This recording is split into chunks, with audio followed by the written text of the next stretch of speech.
Hey there, creepy peeps, and welcome to another indie movie review. Today we're going to be talking about Veronica. Before I get into that though, I want to say a quick thank you to my creepy patron peeps for your support of my channel. Thank you so much. Want to find out the perks to being a creepy patron peep? You can follow that link in the description. Also a huge shout out to Macabrella for being an official creepy peep. She's an awesome ghoul who has been supporting my channel for a while now. She supports the horror community in general. She is awesome, and she gives awesome exhumed movie review suggestions. And she also came up with the name for exhumed movie reviews too. So, all right, so Veronica takes place in Madrid in 1991, where a teen girl, Veronica, finds herself besieged by an evil supernatural force after she played with the Ouija board with two of her classmates. All right, so let's get into what I liked about Veronica. I really liked the characters. I thought the kids were adorable, and that's rare coming from me. I also really liked Veronica's character. She was super tragic. Like, she's this 15-year-old girl, and you just get this idea that she has just had to grow up way too fast. Her dad is unfortunately not with them anymore. He has passed. So her mom has to work a lot, and that leaves Veronica to take care of her younger siblings. So I like how they really made sure Veronica's character was super underdeveloped. She doesn't have as much interest in boys as her friends do. She hasn't gotten her period yet. She still has braces. So you just, you know, you just get this idea that she really hasn't come into herself as a woman yet. She doesn't really feel like she's a woman yet, but yet she's had to grow up so quickly to help her mom. And that makes her a super isolated character as well, because her mom is gone.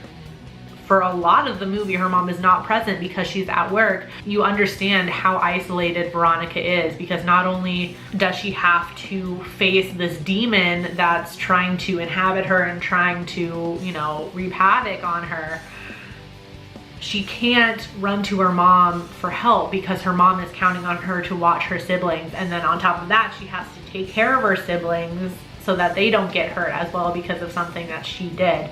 So I feel like that really, you know, creates peril for Veronica. You really feel for her, and you really want her to pull through the situation in the movie. Other things I really liked about this movie, I really loved the soundtrack. Super synthy, and it was just really good. Like, this is a soundtrack I'm definitely gonna be listening to a lot just on its own. It was really good. I incorporated diegetic sound into the soundtrack, so I feel like the diegetic sound in the movie became non-diegetic sound, which I feel like it's normally the opposite. It's not like this has never been done before, but it's normally the opposite. There's an instance in the movie where they're watching a old movie, where the kids are watching an old movie, and then of course something scary starts to happen, and the soundtrack of the movie kind of becomes the soundtrack of the movie that we're watching. If you've seen the movie, if you've seen Veronica, you probably know what I'm talking about. But I really liked that trick. I liked how they used that. That was super cool. I liked how this was based on a true story, and it's actually based on a true story. I feel like whenever you see that phrase, based on a true story, it's always more based on multiple incidents that happened during like a 5-year span of time or something crazy like that, where it's just like, you know, the movie tells a specific story, but the true events that it's based on is not all that specific. This one is actually, like, it's pretty accurate, I feel like, to what happened without, you know, being too accurate to the point where they would get in trouble legally, probably. But it was super close to the original story, so I feel like after you go watch the movie and you look up what this true story actually is, I feel like you're gonna be pretty satisfied and fairly creeped out also. I feel like I wish they had kind of spent more time with the Ouija scene at the beginning of the movie. I feel like that scene goes super fast, and it goes 0 to 60. Like, like you're just introduced to this character, and then she's at school and she's sneaking off to the basement with her friends to go play with the Ouija board.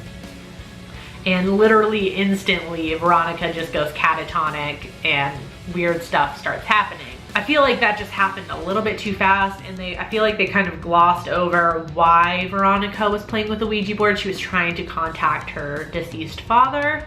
I feel like they should have just I just kind of wish they had spent a little more time with the Ouija board scene. I know it's more about what happens as a consequence to playing with the Ouija board, but it happened so fast, it was weird. I'm not used to that sort of thing with this type of movie. Normally the Ouija scene is kind of like the pinnacle moment, like scary things happen. I don't know. It was oddly fast. And also, I feel like we have to address some of the hype around this movie.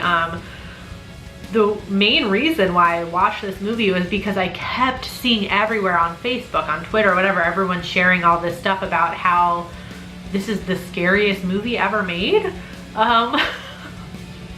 Everyone's entitled to their own opinion, and you know, to some people this could be the scariest film that they've ever watched. I kind of wish it wasn't being spread around so much though, because there was no way I could have not seen that before I saw the movie. Because if you just look up that movie, that's like the first thing that comes up is all these article headlines about how this is the scariest film ever made and stuff like that. So that's how I found out about the movie. I feel like that set my expectations for the film. So I just kind of wish I could have watched this movie with no expectations going in, instead of having it in my brain that this is the scariest film ever made, because I sat there and watched it and did not find it scary at all. I thought the film was well made, and I really liked the characters and I really liked the story, and sure, it was creepy, but I was not scared at all. Again, you know, that's my opinion. What I find scary is not what everybody else finds scary, so. That being said, was Veronica worth it? I think yes. I know I'm kind of perpetuating this scariest film ever made thing, but try to put that out of your mind if you go to watch it. It's probably too late now. Sorry. Whatever, you can't look up the movie without seeing it. So that being said, even though I wasn't scared by it, this is really weird, I'm gonna give it a 4 out of 5. It was a really well done film. It was just really well done. On IMDb, this has a 6.4 out of 10. On Rotten Tomatoes, it has a 88% critic score and a 46% audience score. Nothing on Roger Ebert, but and obviously this movie is available to watch on Netflix. So if you have a Netflix account, if you mooch off of somebody's Netflix account, you can watch it there. So if you've seen Veronica, let me know in the comment section down below what you thought about it. As always, you can find me at all the normal social media places. The links for those are in the description box. You can also find me on my blog at nightmaremaven.com, at morbidlybeautiful.com as a contributing writer, and on their YouTube channel as a contributing host, and on patreon.com/nightmaremaven if you want to check that out and support the channel. I do hope you enjoyed this video. If you did, please give it a thumbs up. Subscribe if you're new here and become a creepy peep today. I post videos Monday through Friday. Thank you so much for watching, and until next time, stay strange. Bye.